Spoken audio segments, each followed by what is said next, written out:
To proceed. Today, inshallah, we will have al-Mukashafa. In the first session, we will have the chapter of al-Mukashafa, or the chapter on al-Mukashafa. That's station number 81 in Manaazil As-Saa'ireen, and the stations of the Wayfarers, by Imam al-Harawi rahimahullah ta'ala, who died in the year 481 after Hijrah. And in the section of fiqh, we will let's see what we can finish today. In the section of fiqh, we will try as much as we can to finish the hindrances to inheritance, and to finish the chapter on miscellaneous issues. Bab Masail Shatta, chapter on miscellaneous issues. So we will talk about the inheritance of the fetus, we'll talk about the inheritance of the missing heir, talk about the inheritance of the divorcee, and we will talk about the inheritance of someone with disputed lineage, acknowledgement of disputed lineage. And I will remind you of the inheritance of the intersex, al-Khuntha. It used to be called hermaphrodite. I think the politically correct term now is intersex.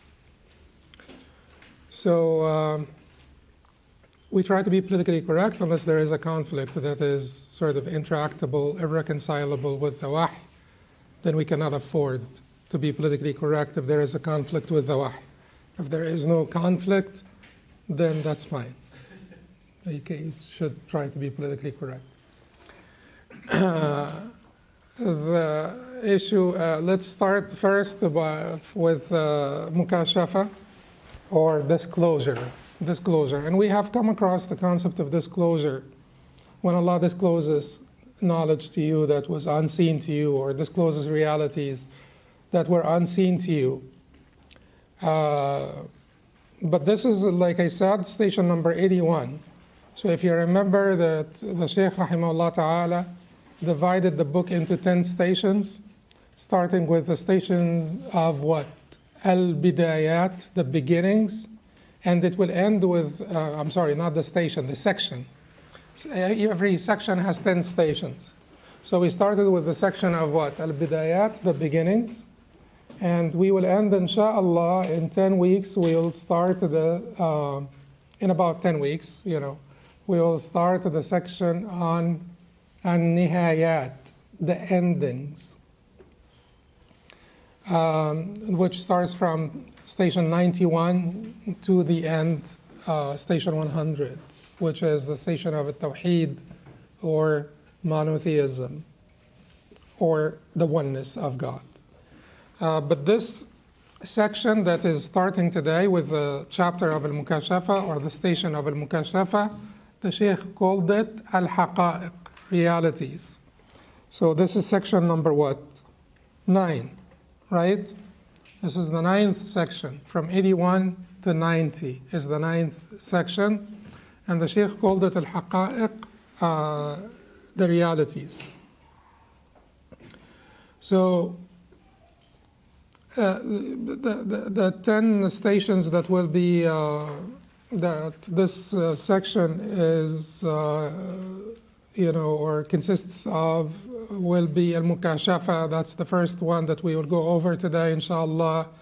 Mukashafa means disclosure. Disclosure. Mukashafa means disclosure.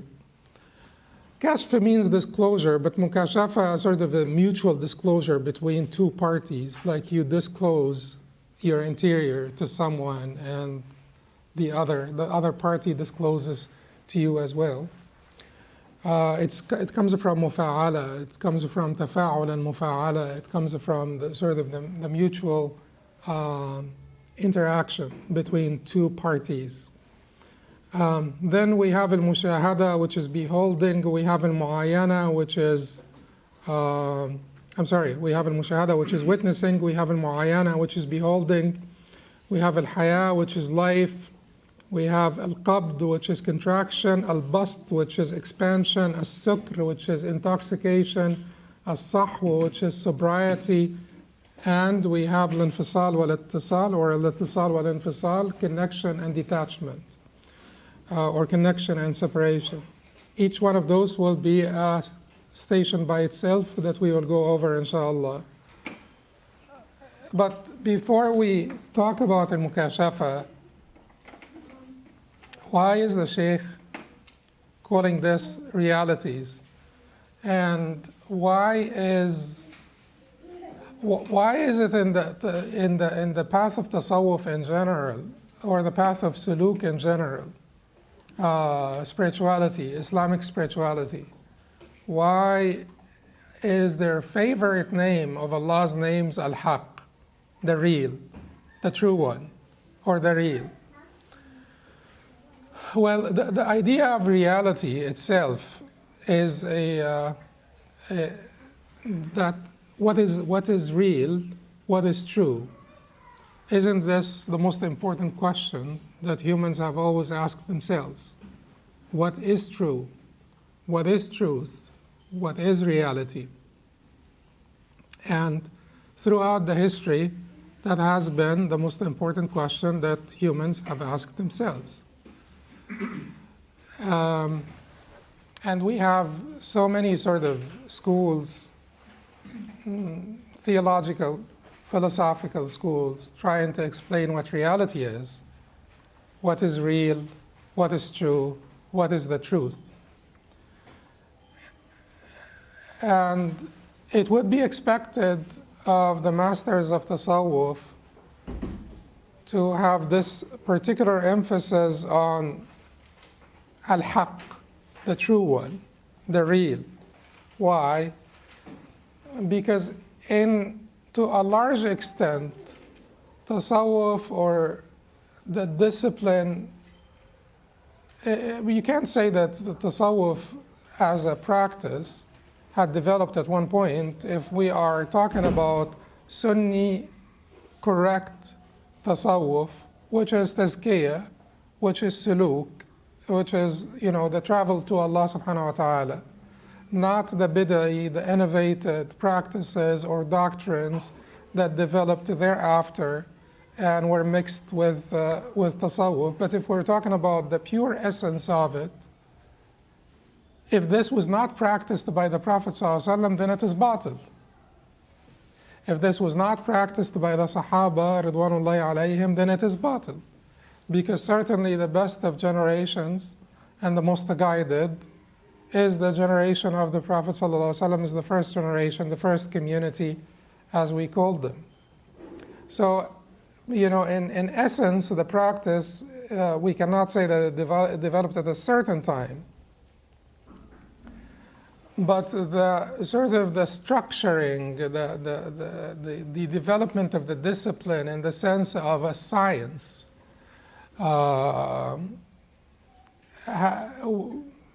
happened around the middle of the Khilafah al-Abbasiyya, or not the middle of the Khilafah al-Abbasiyya chronologically, but let us say the peak of al-Khilafah al-Abbasiyya. This was a time of flourishment, time of luxury, and it is expected during times of prosperity and progress that people would be drawn to the dunya, right? And that happened to the Muslim community as well. They were drawn to the dunya. And to an extent that there was like a counter, the Hegelian dialectic, thesis, antithesis, and synthesis. So there was like the counter movement to this. People are trying to remind the community that you have gone too far from the path of the Prophet ﷺ and the companions, from the path of the first community. You have become distant from Allah subhanahu wa ta'ala. You have become heedless. You have become materialistic. You have become too drawn into your dunya and too distracted from your akhirah. So let us remind you of what is real. And that is why that emphasis was expected on what is real.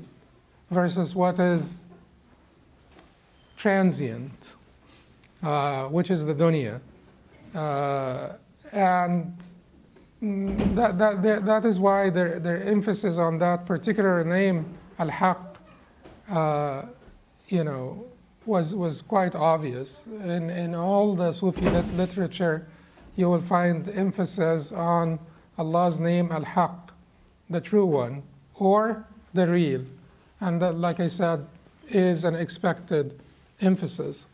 But this emphasis should not mean, because now when you exaggerate in this concept, there are also consequences for that exaggeration. Because when you exaggerate in this concept and continue to emphasize that meaning, which, like I said, it is important to say that, if you emphasize the correct understanding of Allah being al-Haq, the real, the true one, that is the reality. Allah is the Haq. ذلك بأن الله هو الحق. That is because Allah is the true one, is the real, and is the true one. But it does not mean that that we have no ontological reality, al-Khalq, the creations. Because, as I said before, our Lord is also the true creator. Al-Khaliq al-Haq. He is the true creator. Therefore, his creation is true creation. أَلَمْ تَرَ أَنَّ اللَّهَ خَلَقَ السَّمَاوَاتِ وَالْأَرْضَ بِالْحَقِّ. Have you not seen that Allah had created the heavens and the earth in truth, in reality, or for a purpose? It's in Surah Ibrahim. ألم ترى أن الله خلق السماوات والأرض وما بينهما بالحق يشأ يذهبكم ويأتي بخلق جديد. ألم ترى أن الله خلق السماوات والأرض وما بينهما بالحق يشأ يذهبكم ويأتي بخلق جديد. It's in Surah Ibrahim. Have you not seen that Allah had created the heavens and the earth بالحق? Where, so the creation also is true, has ontological reality. This creation is true and it has ontological reality. The fact that it started at one point, yes. Is it like we call muhdath, temporally originated? Yes. But does it have a reality? Yes. Because Allah created it, and Allah has the capacity to create real creations, from nothingness. Ex nihilo, from nothingness. So, because Allah is the true creator, we are His true creations. So when we emphasize the concept of realities and, the transcendental realities,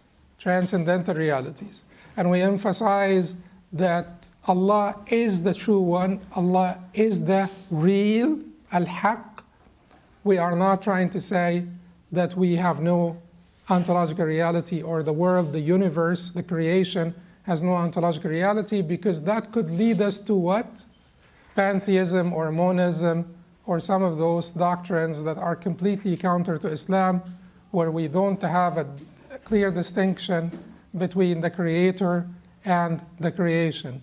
Because at the end of the day, it is quite impossible to deny your very existence.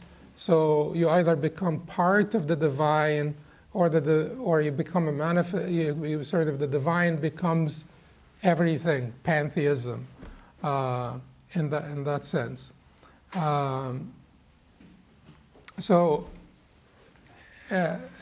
We have like a very easy formula when it comes to, the reality, and when it comes to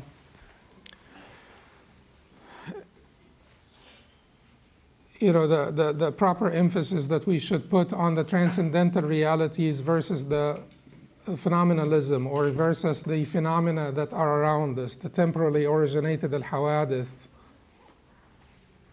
You have on one side, as I wrote in the document I shared with you, we have on one side the idealists, and there are several kinds of idealists. There is absolute idealist, there is subjective idealist, and transcendental idealist. But to make it easy, idealism, basically, particularly absolute idealism, denies the reality of matter, the reality of the phenomena around us and matter per se, and only establishes reality for the mind of God and the minds of humans.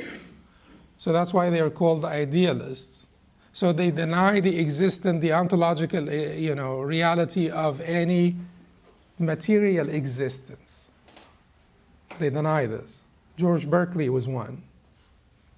On the opposite side, you have the materialists, and George Berkeley, even though he was an empiricist, but this is like a long story, because the way he fused the empiricism with this idealism is quite strange. But you have on the other side the materialists.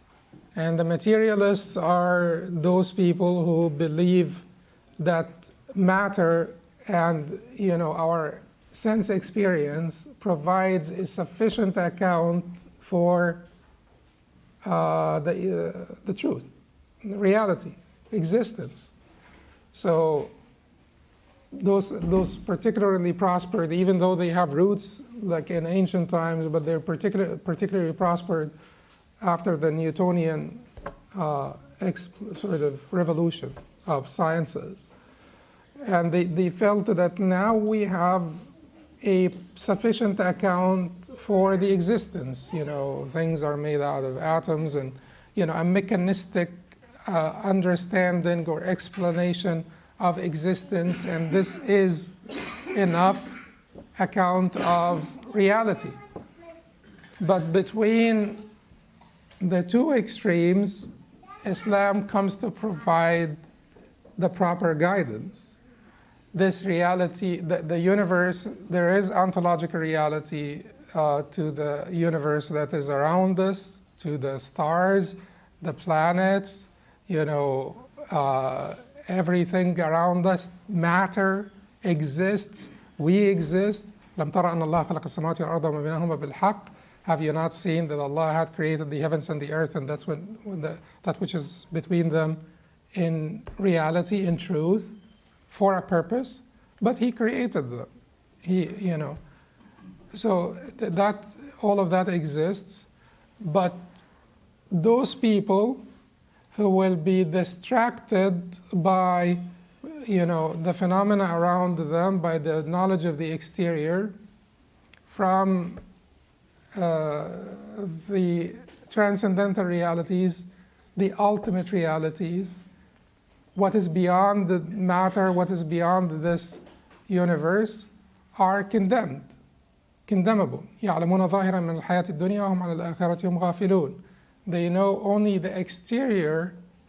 They know only the exterior of this world or this universe, and they are completely oblivious or heedless with regard to al-akhirah, the hereafter. The purpose for which, al-haq, for which the samawat and ard were created, the purpose for which the samawat and al-ard were created. So while we acknowledge the existence of our existence and the existence of the universe, we are not blinded by the signposts from seeing what they lead to. Those are the signposts. But if you deny the signposts, you may not be able to reach your destination. They are the signposts. Didn't Allah say, سَنُرِيهِمْ آيَاتِنَا فِي الْآفَاقِ وَفِي أَنفُسِهِمْ حَتَّى يَتَبَيَّنَ لَهُمْ أَنَّهُ الْحَقُّ? Had Allah not said, we will show them our signs, fil afaq, in the horizons, and in themselves, until they discover that it is the reality? So these signs, if you deny the signs, you could be lost. These are signposts that point to, the ultimate reality, the real, the true one, Allah subhanahu wa ta'ala, the creator of all things. And to deny your sense experience, because it is important, this discussion is pertinent to the concept of fana. Because ultimately, if you exaggerate in the concept of fana, which is not al-fana in the Sunni concept of fana, which is fana al-shuhud and fana al-iradat, the fana in your perception, basically the vanishment of existence in your perception because you're so absorbed into your journey to Allah subhanahu wa ta'ala, focused on your ultimate destination that you're not seeing, as if you're not seeing anything around you, or not being distracted by anything around you, or the fana of iradat, which is your will conforms to His will completely, where there is never a conflict between your will and His will, even though they are two distinct wills, because you are the creation and He is the creator. But the concept of fana that goes beyond this, which is the ontological fana, it's the ontological self-annihilation, is the dangerous concept that we said may lead to pantheism or monism or things of that nature. And this discussion is pertinent.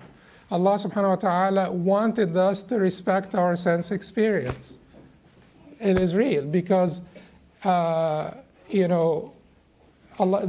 Allah speak about the kuffar and how He veiled their sort of their sense experience at the beginning of Surah Al-Baqarah? ختم الله على قلوبهم وعلى سمعهم وعلى أبصارهم غشاوة ولهم عذاب عظيم. Allah had sealed their hearts and their hearing and put a veil on their vision. وَلَهُمْ عَذَابٌ عَظِيمٌ, and for them is a great torment. So do we want to be like them?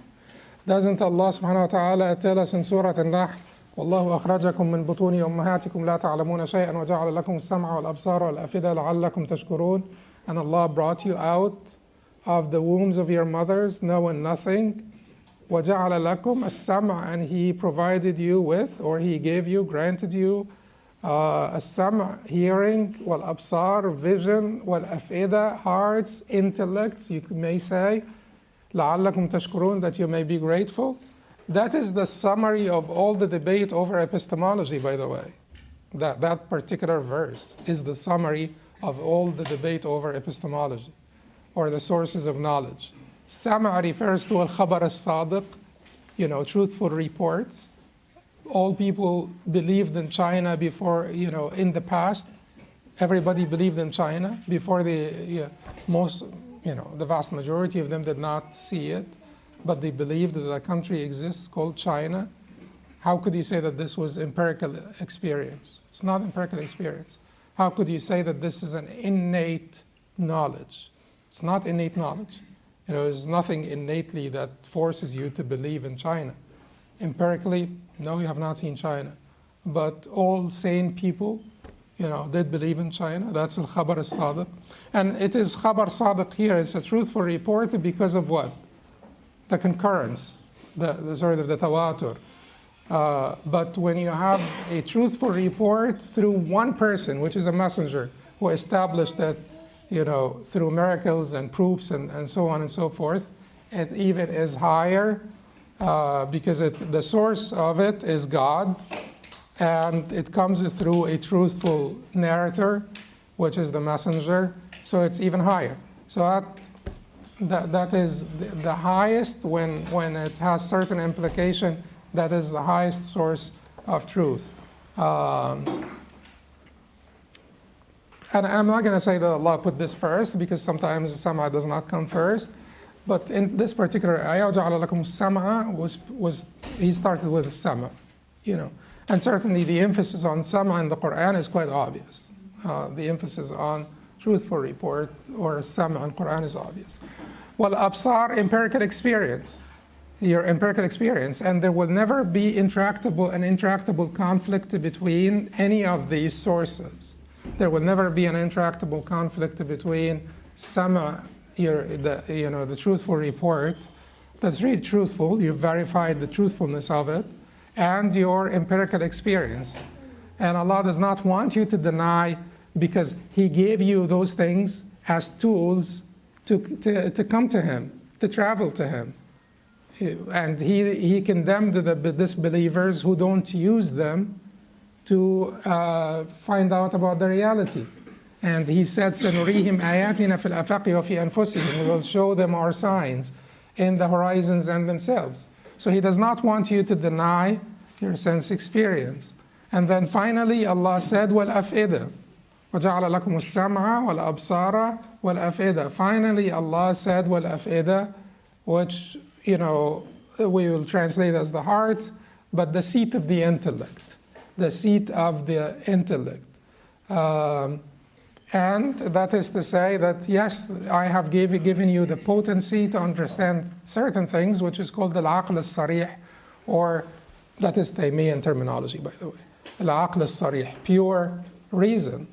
And the law of non-contradiction, the law of the excluded middle, and many times we've given examples of things that should not be denied by any human being because it's built in inside us, that we cannot deny those facts. So all of them exist in this particular verse. There is three different paths here. The path of sense experience, which is not limited to your external senses, but there is also al-Hiss al-Batin, which is the internal sense with which you could realize things like emotions, like fear, for instance, like grief. And then the path of the truthful report, that is as-Sam', and the path of sort of the innate knowledge or innate potency, capacity that Allah had given you.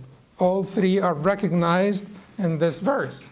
But what human beings like to do is they like to dichotomize things so that they can pick up argument, and they just keep on debating, empiricist versus innatist versus this versus that. Allah said, I have given you all of that. I have provided you with all of that. Use it properly to discover the ultimate realities. And don't,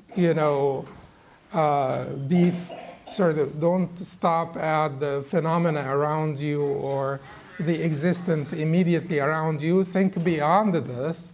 Think beyond this. Think about who created all of this, and think about the purpose. So think about the cause and think about the purpose, because these are the two things that you really need to pay attention to. Like, you have those signs around you in the universe.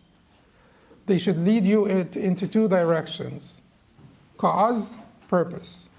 Cause, purpose. And that's why, in my belief, the next trend will not be atheism, it will be agnosticism or negative theology or something of that nature that can provide some answer, although it is incomplete answer. But atheism is extremely difficult to come to terms with, because atheism presupposes that there is no cause, no purpose.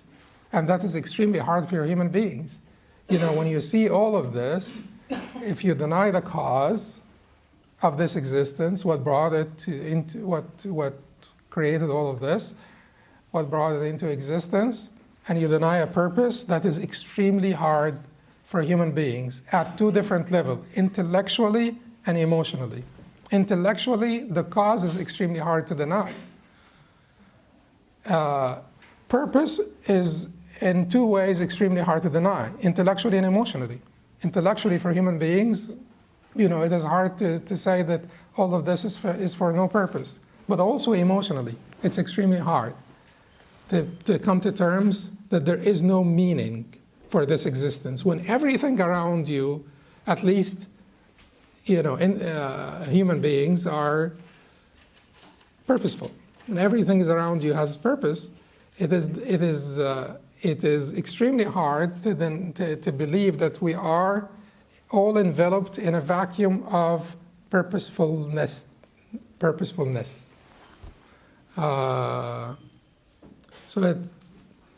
That's why the next trend will be some form of negative theology that will give you some God that is silenced. that doesn't interfere in your business, but he's just there to provide you with sort of solace, comfort, to give an answer to the persistent question of cause. And maybe they'll provide some answer to the question of purpose. Anyway, so realities. We as Muslims are, we're not superficial, but at the same time, we also recognize common sense. It's like David Hume said, be a philosopher, but be a man as well. So it's not because you are a philosopher you can come up with all kinds of crazy ideas and try just to prove them, that ideas that don't make any sense. Because when you start to belie what is obvious, like sense experience, what is left?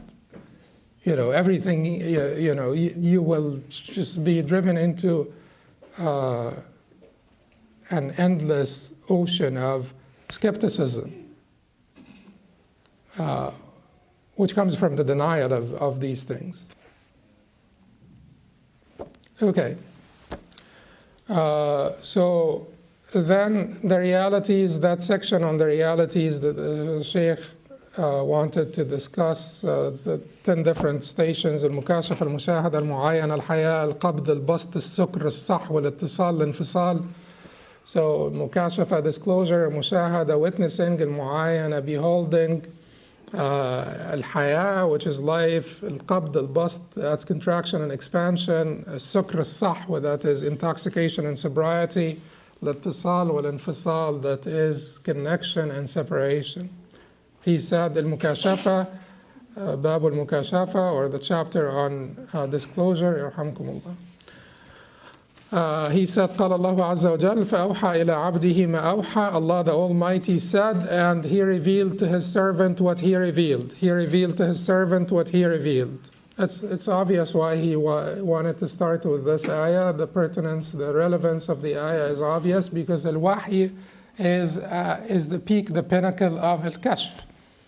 When Allah, Kashf is to disclose, so disclose unseen realities to you, unknown or unseen realities. Doesn't have to be unseen. It's not something that you'll necessarily see. It's something that you'll recognize, tudrik, to realize.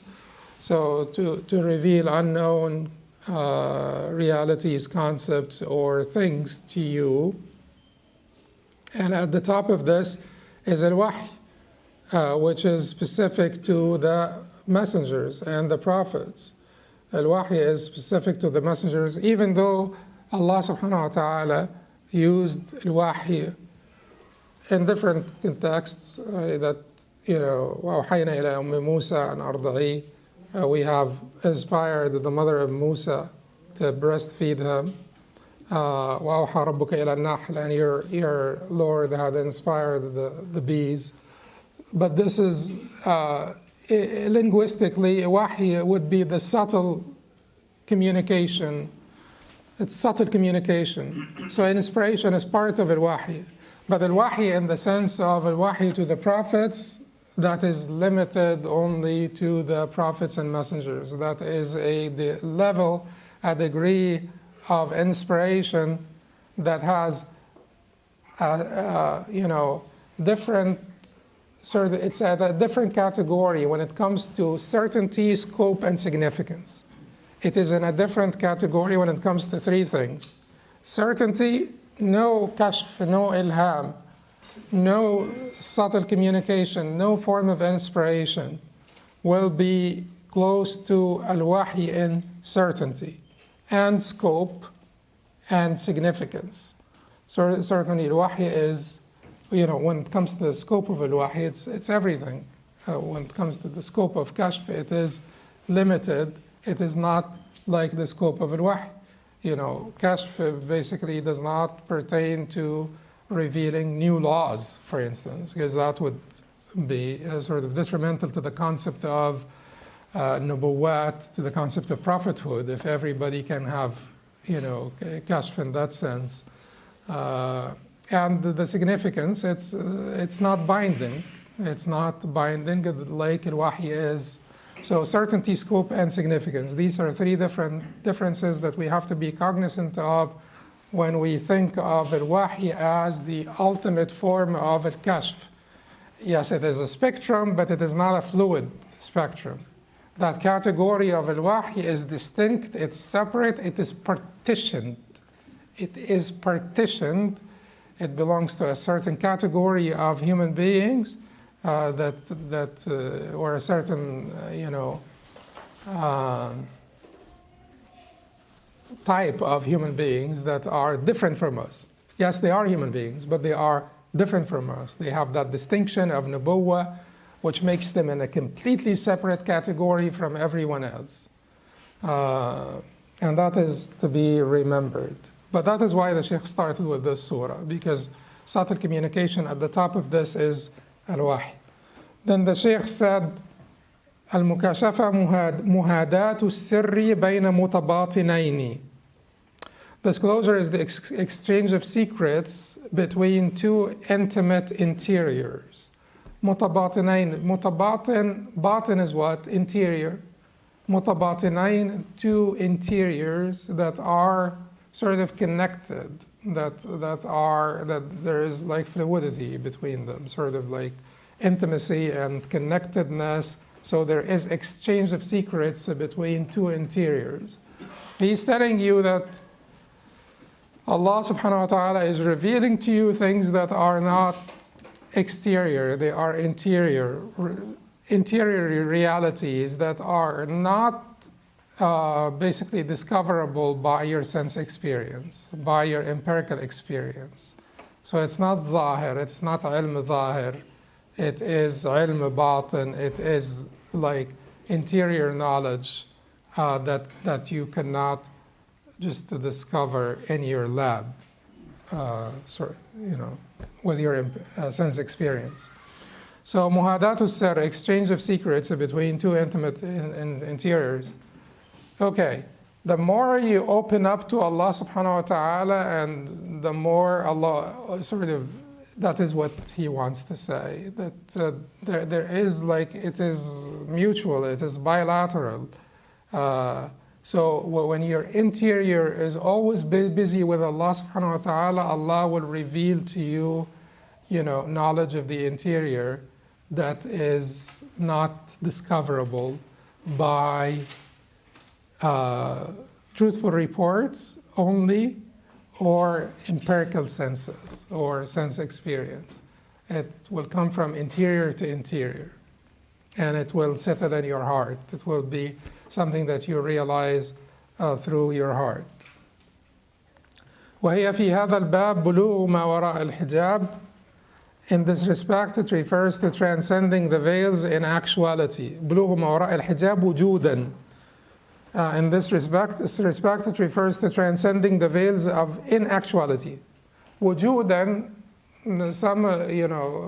some may interpret this to mean to refer to wajd, to be a derivative of wajd, which is the spiritual ecstasy or procurement of spiritual import, like experience, like intense spiritual experiences. But what he means by wujudan here, most probably what he means by wujudan here is not that. Wujud is basically true finding. He means that you will transcend the veils not through knowledge of the realities, but first-hand experience of the realities in actuality. There is a difference between knowing about something and having first-hand experience of it. Did I give you an example of diabetes before? If you know about diabetes and if you have diabetes, sort of learning about tawakkul and experience in tawakkul, having tawakkul, So what he wants to say here is that you transcend the veils in actuality. This is first-hand experience of the reality. And we will come to say that, the limitations here, we will explain at the end, inshallah, we will explain the limitations, our human limitations, because we have to be very cognizant of our human limitations. Otherwise, we can be completely misguided, and then it can backfire as well. When people are waiting for, to sort of receive something or not, and then they don't receive it, and then they can have a crisis. That's something also that we have to point out. And then he said, وَهِيَ عَلَى ثَلَاثِ دَرَجَاتٍ, and it is of 3 levels. الدرجة الأولى مكاشفة تدل على التحقيق الصحيح. The first level is a disclosure that leads to correct realization. وهي لا تكون مستدامة. In some manuscripts, وهي أن تكون مستدامة. But likely it's وهي لا تكون مستدامة. It is not constant at this level. فإذا كانت حين دون حين, when it is occasional, ولم يعارضها تفرق, but uninterrupted or unterminated, let us say, because it could be sort of not interrupted. Uninterrupted would be also fine. And what is meant here is that tafarruq, the dispersion, may sort of happen from one time to time, but it will not interrupt it, it will not terminate it. But unterminated by tafarruq, dispersion. فإذا كانت حين دون حين ولم يعارضها تفرق غير أن الغين ربما شاب مقامه, even if this station is transiently smudged by haze. Transiently smudged by haze. And we'll come back to explain this. على أنه قد بلغ مبلغا لا يلفته قاطع ولا يلويه سبب ولا يقتطعه حظ وهي درجة القاصد. However, smudged by haze, yet he had reached the level at which no interrupter will divert him, no cause will swerve him, and no self-interest will impede him. And this is the level of al-qasid, the pursuer, the seeker, but the pursuer maybe, because we are keeping the seeker for al-murid. So he talks about the first level here, مكاشفة تدل على التحقيق الصحيح. The first level is disclosure that leads to the correct realization. Disclosure that leads to the correct realization. As we said before, disclosure complements or substitutes, is a substitute or a complement for the knowledge of Sharia that you receive through hearing, through reports. Complements. It's never a substitute. If you say it's a substitute, that is blasphemy. And that is the beginning of the end, the beginning of your destruction. Complement means that it will never be counter to the knowledge of Sharia that you received in the Quran and the Sunnah according to the understanding of the first community, our righteous predecessors. The righteous generations, particularly the first community, the Sahaba of the Prophet ﷺ. It can complement, but is it important complement? Yes, it is important complement.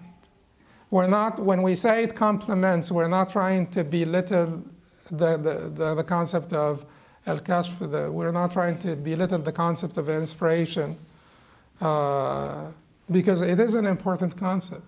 Because knowledge alone, without this guidance from Allah subhanahu wa ta'ala, may not be sufficient. Information gathering, learning in the sense of information gathering, data gathering in sort of IT terminology. Learning in the sense of data gathering is insufficient and could be detrimental to the learner. That should be agreed on. That should be true. Because some of the first people with which the fire will be kindled is the qari who will, is the scholar who will learn to be called a scholar or something of that nature. So this is not, to say it's never a substitute, it's only a complement. It does not belittle the importance of this kashf. The most important kashf that you really need, certainly when Allah reveals Himself to you in the sense of reveals the ultimate destination. He is the ultimate destination. He is the ultimate goal. He is the ultimate objective when He reveals Himself to the eyes of your heart. We keep in mind, the Prophet ﷺ said, as Muslim reported, اعلموا أنه لن يرى أحد منكم ربه في الدنيا. Know very well that none of you will see his Lord in this dunya. But He is the one who said, أن تعبد الله كأنك تراه, to worship Allah as if you see Him. That is, seeing Him with the eyes of your heart. That is the realization of the heart. And certainly that is the ultimate thing. Part of this, the most important, kashf, it is when you have that certainty in Allah subhanahu wa ta'ala. It is when your hiss al-batin, which is your inner sense, feels Allah more like you feel your own emotions. Like when you feel the necessity of His existence, when you're certain of the necessity of His existence, when you feel Allah subhanahu wa ta'ala more than you feel your most pronounced emotions. Your emotions of fear, your emotions of grief, and so on. So you feel Allah subhanahu wa ta'ala with your inner sense. It included in this type of kashf that you really need as a human being, is the kashf of the tariq, the kashf of the path to Allah subhanahu wa ta'ala, is to disclose the path to you, the details of the path, the shortest point to Him, the shortest path to Him, from where you are to Him, and the details of the path. And you can see all the signposts, and you can see, isn't that the most important, most beautiful, greatest kashf? Absolutely. The flaws of your heart, the flaws of yourself, your nafs. Isn't that the most important thing? Absolutely, because you want to take care of them. And that is why people who do not want to listen to criticism are people who may be depriving themselves of kashf. Because Allah may have sent someone to criticize you because He wanted to point out your flaws to you. And Allah uses وَمَا يَعْلَمُ جُنُودَ رَبِّكَ إِلَّا هُ. And no one knows the agents of your Lord except Him. Junud means soldiers. Here it would mean agents. No one knows the agents of your Lord except Him. Could that person be an agent of your Lord that is yelling at you now, screaming in your face? Possibly. And if you really don't, if you block yourself off from critics, then you could be committing a spiritual suicide, because they could be, and certainly constructive criticism. From your end as a critic, you should be constructive, and you should be gentle, and you should. But from the other end, as a recipient, you should be open to all criticism. At least you should reflect on all criticism. It is essential for your survival. But could this be a form of kashf? Like, all the time when you think of kashf, you want to basically sort of to see something, like a light, or to have like a kashf to see something that is happening in China now, for instance, or to see through the future, or to tell about something that will happen in the future. Most of the time, you think of kashf in that sense, but that is not it, and that may not be the most important. So, if someone comes to basically criticize you, and and then that led you to reflecting and discovering that, yes, I truly have this issue. I truly have this problem. And you worked on it, and you corrected it. Is this kashf better than seeing something that is happening in China now? Having like a sort of a vision of something that is happening now in wherever, Karachi. Right? Which one is more important? Which one is more essential to your survival and to your spiritual development? The first one is So, don't have a contracted understanding or awareness of kashf. And that is not to say that we deny the karamat of al-awliya, or the favors that Allah grants to the awliya, which could be also granted sometimes to the awliya in the general sense. ألا إن أولياء الله لا خوف عليهم ولا هم يحزنون الذين آمنوا وكانوا يتقون. Verily, the awliya of Allah, there shall be no grief for them, there shall be no fear for them, nor shall they grieve, those who believed and had taqwa. So even the regular believer may have a karama at some point, which is to support them and to, encourage them and so on and so forth. But like I said, that the first type of kashf, which is to disclose the realities, the destination, the past, your flaws, the details of the past, that is the most important kashf. تدل على التحقيق الصحيح, that leads to the correct realization. وهي لا تكون مستدامة. It is not constant at this level. It is not constant at this level. فإذا كانت حينا دون حين, but when it is occasional, حينا دون حين, when it is occasional, the kashf, ولم يعارضها تفرق. The condition here, yes, it may be occasional, but the condition here is that it is not terminated by dispersion. It's not like you're going to get lost in the world, no, you will have to be connected with Allah subhanahu wa ta'ala all the time. Otherwise, you're not part of this first level. Unterminated by tafarruq, uninterrupted by tafarruq or dispersion. Even though it's unterminated by tafarruq, even though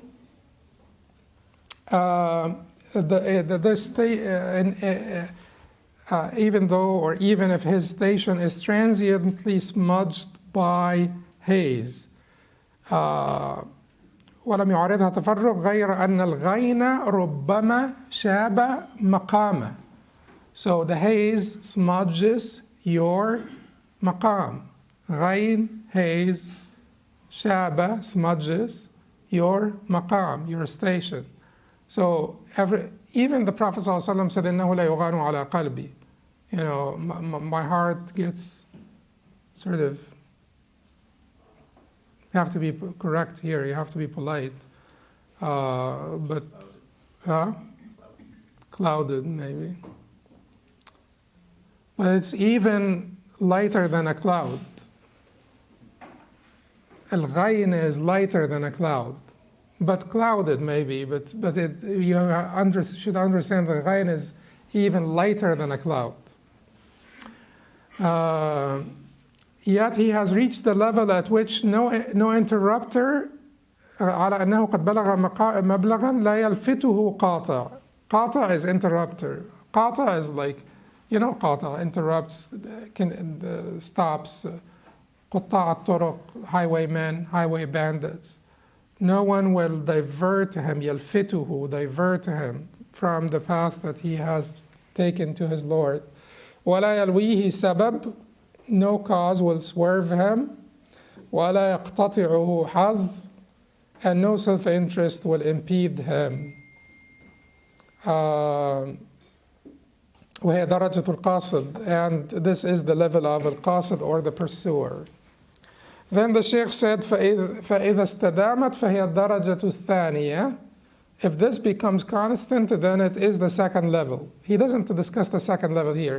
Every time he discusses 3 distinct levels. But here he does not discuss the second level. He just tells you that if the first level is not occasional, but persistent, you are in the second level. وأما الدرجة الثالثة فمكاشفة عين لا مكاشفة علم.